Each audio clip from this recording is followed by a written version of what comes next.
Welcome to all my dear student. This session I am going to discuss with you about antacid. So in previous session we already discussed about the definition and what is the other pharmaceutical inorganic substance to be used as an antacid. So antacid is nothing but an agent or a drug which will neutralize the excess of acid from the stomach. So what are all the ideal requirement for an antacid? It should be insoluble in water and as fine particle form. Second one, it should not be absorbable or cause systemic alkalosis.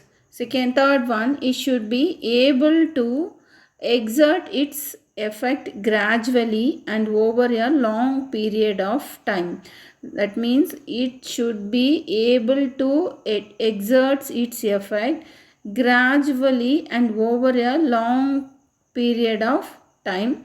And fourth one, it should not be laxative or cause constipation. So this point should be important. Why? Because I already told you either what are all the main pharmaceutical inorganic compound to be used as an antacid, either calcium, magnesium and aluminium, so that all aluminum compounds having constipating effect, so that it should be mixed with the magnesium salt or with the calcium. So the combination of antacid should be prepared. So it should not be, so what is the next ideal character? It should not be laxative or cause constipation. It should not cause any side effect. That is much more important point to be considered. It should not cause any way, but the repeated taking of antacid also doesn't have any side effect, that we already discussed.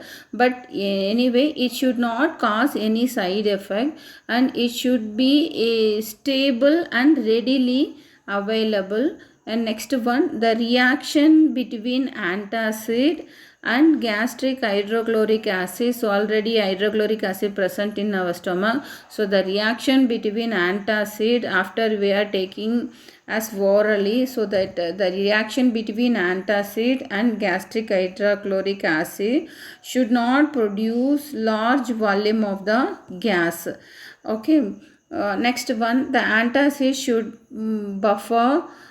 The antacid should buffer in the pH range 4 to 6. Antacid, definitely few of the antacid which will produce the flattening of the gas, so that the maximum the reaction between antacid and gastric hydrochloric acid should not produce large volume of gas.